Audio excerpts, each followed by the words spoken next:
તો સીતારામ બધા મિત્રો અને મહાદેવ મહાદેવ એક નવા વિડીયોમાં તમારું બધાનું ફરીથી સ્વાગત છે। અને આજે આપણે જવાનું છે સિહોર નવનાથ મહાદેવના દર્શન કરવાના છે અને ભાઈબંધને એક કામ છે એટલે આપણે જવાનું છે। આપણે શેત્રુંજીનો કાંઠે પહોંચી ગયા છે અને શેત્રુંજી નદીનો જૂનો પુલ ને આ પાઇપલાઇન છે એ પાણીની છે, મોટી જબર નાખેલી છે। અને આપણે રોયલ થી હલ્યા હતા એટલે ના બજરંગદાસ બાપાની મઢી છે અને નાના નાના મંદિરો પણ છે। રસ્તામાં ઘણા નાના મંદિરો આવે છે, મોજ આવે। આપણે તો પાછળ બેઠા બેઠા મોજ લઈ છે એકદમ ગાડીની સફરની। જોઈ લ્યો તમે।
જો અહીંયા પવન સિક્કીનું બધું કામકાજ ચાલે છે અને મોટી મોટી ક્રેનો પડી છે અને મોટા પાંખડા પણ છે। જોઈ લો બધી ક્રેનો અહીંથી જ ઊભી કરતા લાગે અને સપ્લાય પણ કરતા હશે।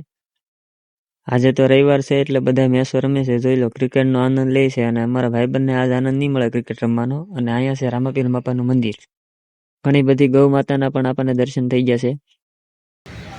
આવી ગયા સિહોરની અંદર ભીમનાથ મહાદેવની મંદિરે એટલે જઈ ચાલો તમને બતાવો। શિવાય નમસ્તુતે, જ્યાં ત્યાં થૂકવું નહીં। હવે તમને ભીમનાથ મહાદેવ મંદિરના દર્શન કરાવું એટલે અંદર જઈ જો આખું શિવલિંગ આકારનું મંદિર છે ભીમનાથ મહાદેવનું। બાજુમાં અન્નપૂર્ણા માતાજીનું મંદિર છે અને માથે બાજુમાં ગાયત્રી માતાજીનું મંદિર। હાલો તો દર્શન કરાવી તમને। છે ભીમનાથ મહાદેવ। જો એક ભાઈ આપણે જળ અભિષેક કરી રહ્યા છે।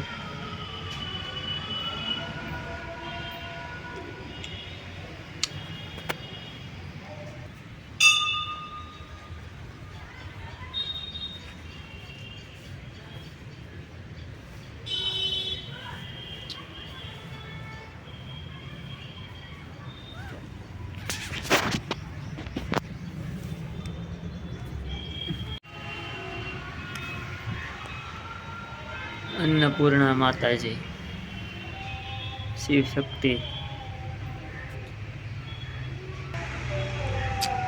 गायत्री माताजी। हमा डूंगरा पर देखाय ने ना से ने शिहोरी माताजीનું મંદિર છે। ટાઈમ રહેશે એટલે ત્યાં પણ જઈશું ને આપણે ત્યાંથી હામ ભીમનાથ મહાદેવ।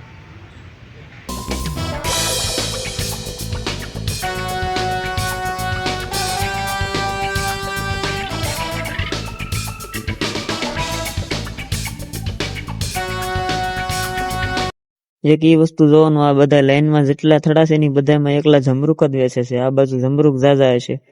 આ ગૂગલ મેપે ગોતતા ગોતતા ક્યાં પહોંચ્યા? જો જવાનું પીપળિયા હતું પણ ક્યાં નીકળ્યા?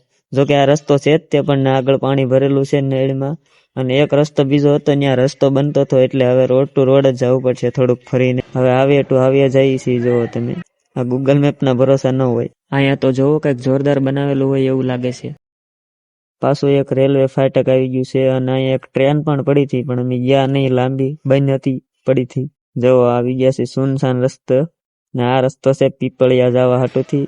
પીપળિયા એક ભાઈબંધનું જે કામ હતું ને એ છે ને તમને આગળ કહું શું કામ હતું એમ।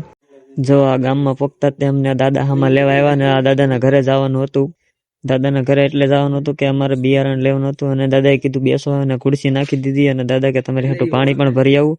પાણી ભરીને પછી કે ચા પાણી પીને પછી તમારે જે બિયારણ જોતું એ આપું. ને પછી ગયા દાદા કે અહીંયા રૂમમાં હાલો બધું બિયારણ અહીંયા પડ્યું છે તમને આપું જોખીને. ને આ બિયારણ છે એ છે ને ભાઈ આપણે જીતાભાઈ હાટું લેવા આવ્યા હતા. ડુંગળીનું બિયારણ છે, રોપ છાંટવાનો હોય ને એના માટે છે. જો આગળ તમને બતાવે સ્પેશિયલ સારું બી આવે અહીંયા, એટલે અહીંયા ઠેઠ ધક્કો થયો છે. ખાતરી બંધ આવે એટલે કે જવાબદારી વાળો આવે, કેમ કે છાંટી જાવ પછી ઉગે જ તે.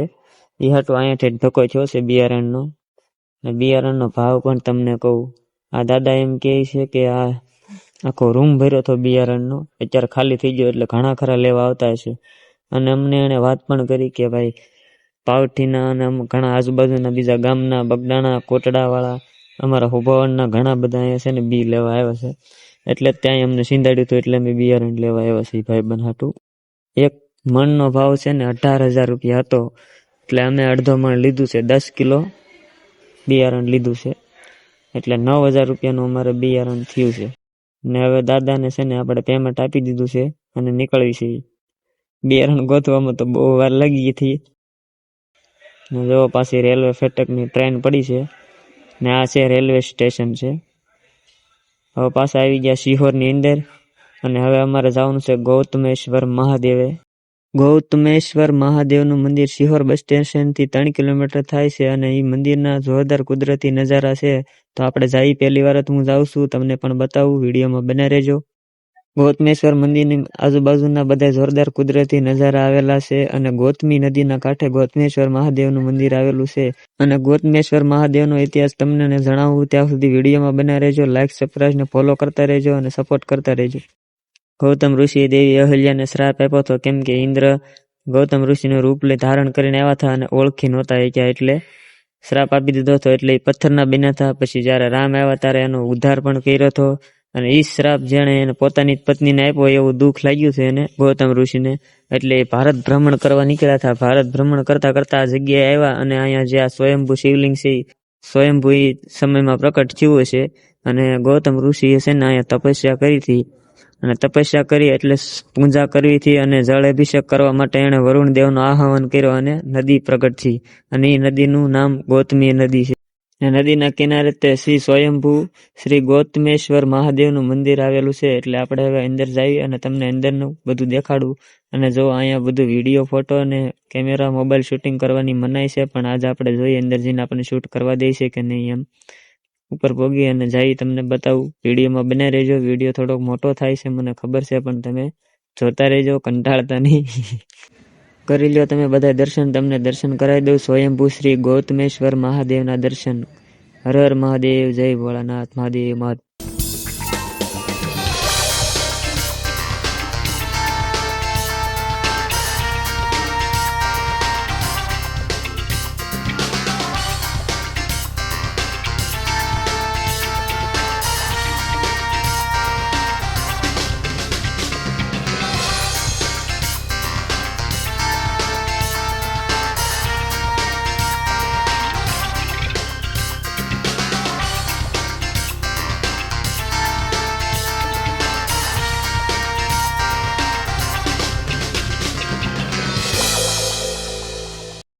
એના ઉપર બીજા માળે પણ એક શિવલિંગ ને ભોળાનાથ આપણે બેઠા છે. શિહોરની અંદર ભોળાનાથના મંદિર ઘણા બધા છે. નવનાથ મહાદેવ કહેવાય. એમાંથી આપણે 1-2 મહાદેવના દર્શન કર્યા છે. 2-3 મહાદેવના, બાકી બીજા આપણે બાકી રહે છે. ભીમનાથ મહાદેવના દર્શન કર્યા, ગૌતમેશ્વર મહાદેવના દર્શન કર્યા, પછી એક કાશી વિશ્વનાથ મહાદેવના દર્શન કર્યા. બીજા 1-2 મંદિર છે એ બાકી રહી ગયેલા છે. આપણે પછી બીજી વાર દર્શન કરશું. અને શિહોરીમાં ના ડુંગર પર આપણે જવાનું છે, એ પણ આપણે બાકી છે. ખુફિયા જગામાં હું આટો મારતા હું છે દેખાડું તમને. વિડીયોમાં બન્યા રહ્યો, જે છે એ બતાવી.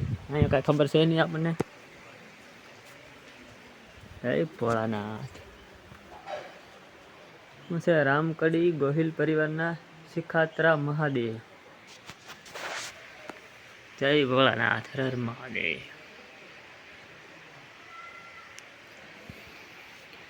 હાલો હવે બીજે લઈ જાઓ. મહાદેવ મહાદેવ.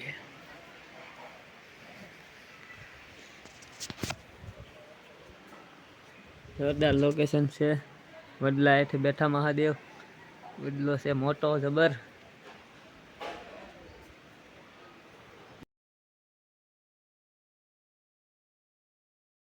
જો અહીંનું કુદરતી દ્રશ્ય બધા જોરદાર છે.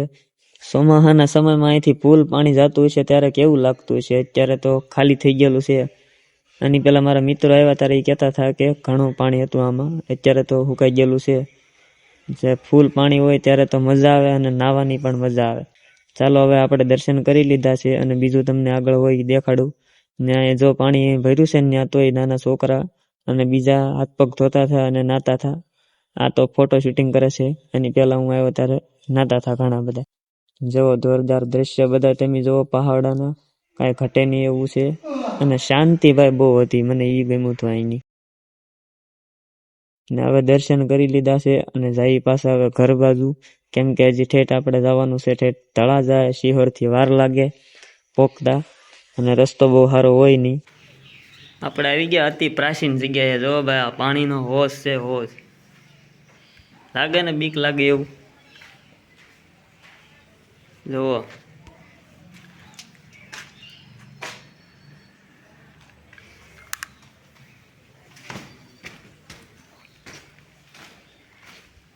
જો અહીંયા પાણી પણ છે.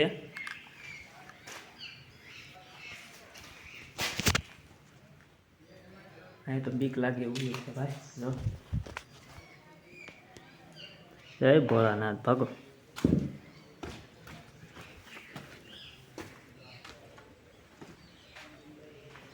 પહેલાના સમયમાં એમ કે ભાઈ આ શિહોરને પાણી પૂરું પાડતું, પાણીનો હોજ.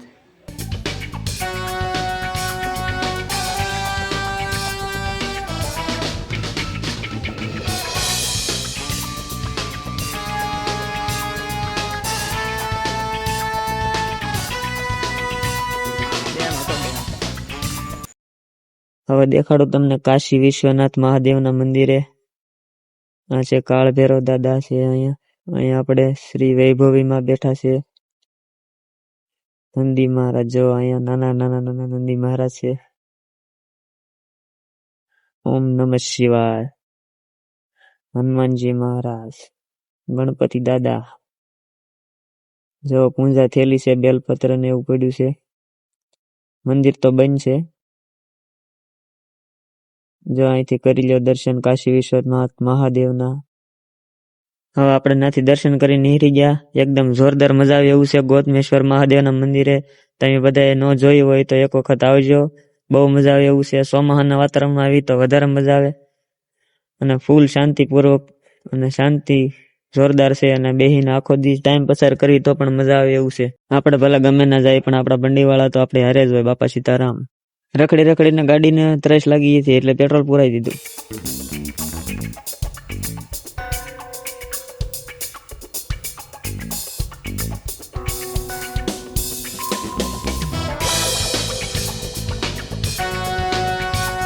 હવે પાછા તળાજા પગી ગયા છે અને શેત્રુજી પુલ ઉપર સનસેટનો જોરદાર નજારો છે.